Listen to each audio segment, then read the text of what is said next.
Давайте разберем такую тему, что происходит, когда мне, например, не нравится другая девушка. Вот она меня очень сильно бесит, она меня очень сильно раздражает. В этом не просто разобраться, но в принципе возможно. Я пытаюсь все время ей что-то донести, она это не слышит, она на это не обращает внимания, она, может быть, это отрицает. Вот ей очень не нравится то, что я говорю. Смотрите, в моем поле появляется человек, который меня сильно раздражает. Это о чем говорит? О моей некоторой совершенно неверной схеме опорной мысли. То есть я пытаюсь ее привлечь на свою сторону, привлечь ее внимание. Я пытаюсь ее сделать единомышленником, я пытаюсь ее сделать союзником, но я это пытаюсь сделать каким образом? Чтобы она копировала меня, чтобы она была похожа на меня, и чтобы она все действия делала как я.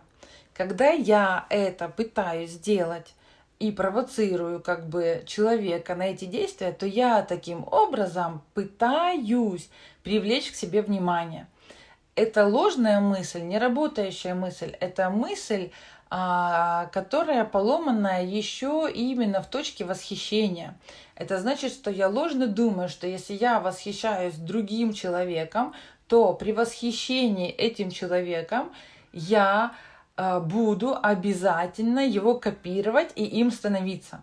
Это что значит? Если я восхищаюсь солнцем, то я обязательно должна копировать его и становиться солнцем. А если я восхищаюсь деревом, то я обязательно должна стать деревом.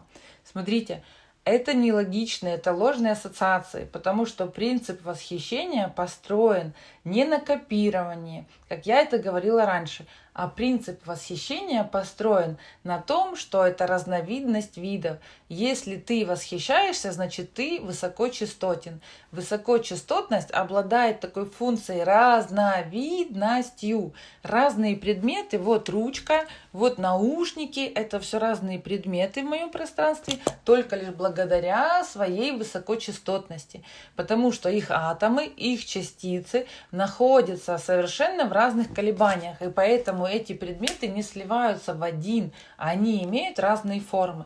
Значит, высокочастотность, она таким способом работает, что она разрешает каждому иметь свою уникальность, иметь свою индивидуальность, иметь свою разную форму. Смотрите, эти формы разные благодаря высокочастотности. И когда я восхищаюсь солнцем, то это восхищение внутри меня происходит. И таким образом я точно знаю, что я умею восхищаться. А солнце проявленное здесь только лишь для того, чтобы я восхищалась внутри себя. И чтобы моя высокочастотность заполнялась, распространялась в моем поле. И вот таким способом тоже светило. Смотрите, я не повторяю, я не копирую солнце, я не становлюсь, я не мутирую, я вдруг не становлюсь этим солнцем. Но я очень люблю это состояние. Смотрите, что одинаковое между мной и солнцем. Это состояние высокочастотности. Это внутреннее состояние радости. Это внутренняя некоторая эмоция. Но солнце всегда будет солнцем, а я всегда буду собой. Но я могу быть в единстве с ним. Это совершенно иное понимание, это не слитие, а это единство, это как союзники, единомышленники, это как единовысокочастотники. Вот, мы с ним в едином поле, мы с ним друг друга понимаем, мы с ним друг друга уважаем, но мы не сливаемся, не копируем. Солнце не стало вдруг человеком мной, а я вдруг не стала солнцем. И теперь, когда в моем поле есть другой человек, я могу разрешить этому человеку быть. Я могу разрешить ему быть таким, каким он себе хочет. Вот как солнце. Вот каким он себя видит. Я представляю тебе так, что он не обязательно должен меня копировать, он не обязательно должен мне подражать, он может иметь совершенно свое отличительное мнение, совершенно свои отличительные действия. Но за счет того, что я нахожусь в высокочастотности и сейчас в принятии этого человека, то в соответствии с этим этот человек тоже поменяет свой спин, свой заряд. Если он был до этого низкочастотен, и мне казалось, что я его должна исправить, то теперь, когда я его отпускаю, разрешаю ему быть таким, какой он хочет, то этому человеку не нужно мне сопротивляться. Потому что когда я его пыталась как бы привлечь к себе, я его пыталась клонировать. И таким образом я у него и вызывала это отвращение, и вызывала эту эмоцию отсоединения. И он тогда низкочастотничал в моем пространстве. Я надеюсь, вас это не запутало, я надеюсь, это чуть-чуть было понятно. Но для закрепления еще раз повторюсь. Значит, если мне кто-то не нравится, значит, мне нужно по этому поводу вообще расслабиться и разрешить этому человеку быть, и разрешить этого человека мне принять, и разрешить даже себе эту эмоцию испытать, испытывать, чувствовать, что да, мне может кто-то не нравится, да, он может быть на меня не похож, и мне, да, не надо делать его похожим, и да, я не благодаря этому человеку получаю заполнение. Я заполнение получаю только лишь благодаря своему собственному принятию себя и своему собственному заполнению.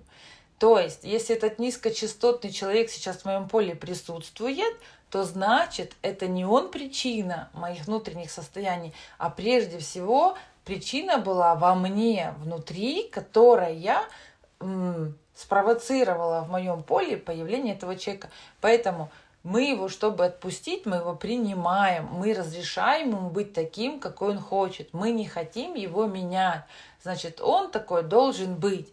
Но теперь наше внутреннее, мое же внутреннее отношение должно измениться ко всем людям. Я должна понимать, что люди могут быть разные, они могут быть не клоны, не повторяющие меня, не копирующие меня.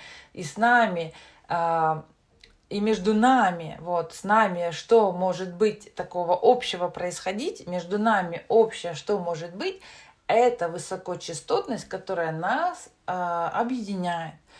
Когда нас объединяет высокочастотность, то мы испытываем некоторое однозначно экологичное отношение ко всему вокруг. Любовь. Мы никого не хотим завоевывать, отвоевывать, привлекать внимание, делить, клонировать, делить на разные классовости, говорить, ты хуже, я лучше, сравнивать, и переходить в дуальность. Таким образом, подводим итоги, что для того, чтобы в вашем поле этот негативный, как вам кажется, человек растворился, ушел, нам изначально нужно его принять. А на второе место нам нужно сейчас поставить именно опорную мысль, такую нашу внутреннюю, про то, что каждый может являться самим собой. И что мое восхищение любым другим человеком – это моя способность, моя личная способность, это моя уникальность. Я создаю все в своем поле. И поэтому изначально учимся расширять свое и свои высокочастотные эмоции, свои внутренние состояния. И учимся разделять такие два важные понятия, как слитие, это когда полностью я им становлюсь, и обычное соединение за счет высокочастотности, то есть единство, союзники, это когда единомышленники, это когда единочастотники, это когда вы ощущаете очень экологично действительно любовь, и действительно в этом есть ощущение единства с этим человеком. Вам его не нужно по-другому никак манипулировать, вы уже это ощущаете благодаря тому, что он находится в вашем поле.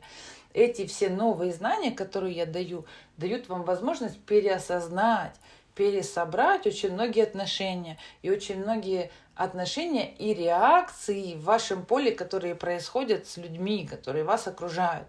Поэтому, принимая людей, даже которые вам на сегодняшний день не нравятся, мы уже начинаем трансформировать наше поле. Присоединяйтесь к моему каналу, подписывайтесь. Я всегда буду делиться такими инсайтами. И до следующего видео.